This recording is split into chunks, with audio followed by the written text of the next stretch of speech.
Salam aleykum Rəmməm. Aleykümselam və rəhmətullah.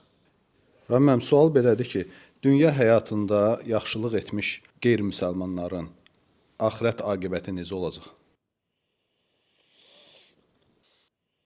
Elhamdülillah və salatu və selamu alə Rasulillah. Sözsüz ki, Allah subhanahu wa ta'ala adildir. Şək yoxdur. Ona görə birincisi bilmək lazımdır ki, Allah subhanahu wa ta'ala heç bir kəsi ona əzab verməz, ta ona sübut etməyincə və dəlil göstərməyəcək ki, o haqq məbuddur və ona peyğəmbərləri və Muhammed sallallahu aleyhi ve sellem xüsusən sonuncu peyğəmbərdir. Ona görə Allah subhanahu wa ta'ala buyurur Quran-ı Kərimdə وَمَا كُنَّ مُعَذِّبِينَ حَتَّى نَبْعَثَ رَسُولَ Biz əzab vermərik ta öz elçimizi göndərməyincə. Elçi göndəririk, hüccət qaldırır, sonra Allah subhanahu wa ta'ala əzab verir. Ona görə əgər bir insan ona Peyğəmbər sallallahu əleyhi və səlləm risaləsi gəlib çatmayıb. Düzdür, biz ona kafir desək də, Allah subhanahu ta'ala onu cəhənnəmdə əzab verməyəcək, onu ayrıca imtahan çəkəcək. Bu bir məsələ. İkinci məsələ, çatıb ona o xəbər, lakin inkar edib. Bilib, çünki Peyğəmbər sallallahu əleyhi və səlləm deyir ki, kim mənim barədə eşitsə, istər Yahudi olsun, istər Xristiyan olsun, mənim barədə eşitsə, mənim barədə xəbər olsa, yenə də məni qəbul eləməsə, mənə iman gətirməsə, onda Allah subhanahu onu əbədi cəhənnəmə salacaq. Və lakin o bir sürü insan Allahın elçisini qəbul eləməsə, lakin hansısa yaxşı əməllər elədi. Məsələn. Çünki kafirlər, burada da mühüm məsələ nədir? Bilmək lazım, kafirlər eyni deyil. Yəni, kafirlər eyni deyil. Məsələn, Firavun kafir idi və eyni zamanda Abu Cahil, onlar həm kafir idi, həm müsəlmanlara qarşı vuruşurdular, peyğəmbərləri öldürmək istəyirdilər. Və həmçinin o biri tərəfdə bizdə var Abu Talib, Peyğəmbərin əmisi. Hansı ki, iman gətirməsə də nə inirdi? Peyğəmbər sallallahu əleyhi və səlləm çalışırdı, kömək eləsin. Ona görə kafirlər də fərqlənir.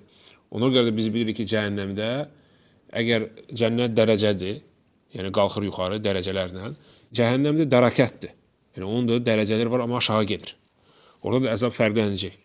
Bu məsələnin ikinci tərəfi.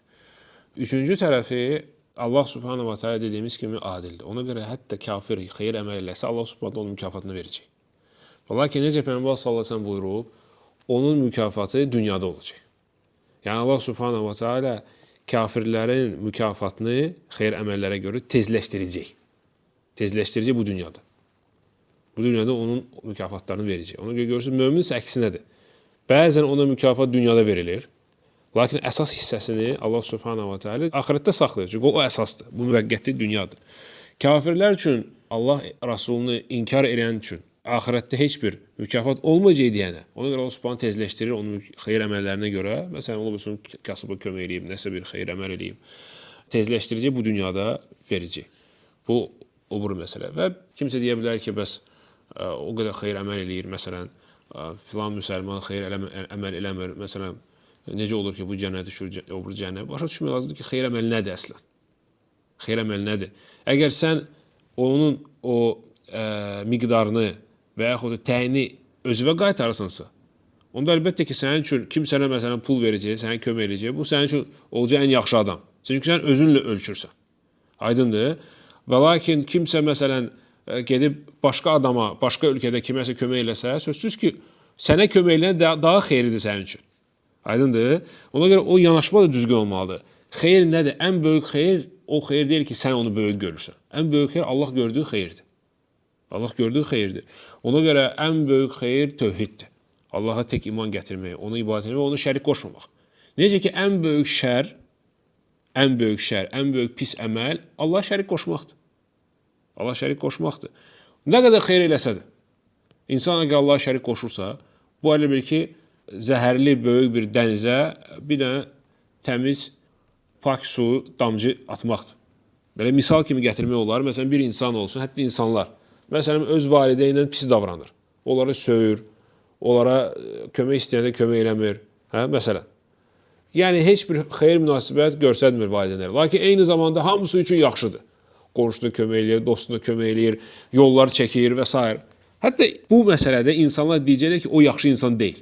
O ən birinci getsin valideynlərə baxsın, sonra bu yaxşı əməllər eləsin. Onu dünyaya gətirən valideynlərə əgər bu pis baxırsa, onlarla pis davranırsa, o heç vaxt yaxşı insan olmayacaq. Görürsən, hətta burada insanların arasında eyni, ona oxşar bir meyar var. Və Allah necə? Səni də yaradıb, valideynlərimi də yaradıb, hamısını yaradıb.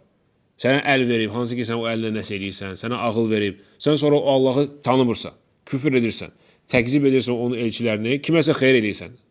Yəni bunun müqayisəsində, yəni bu böyük bir şərin qabağında nə qədər xeyir eləsən, o xeyir yəni insana fayda verməyəcək. Allah da yaxşı bilir.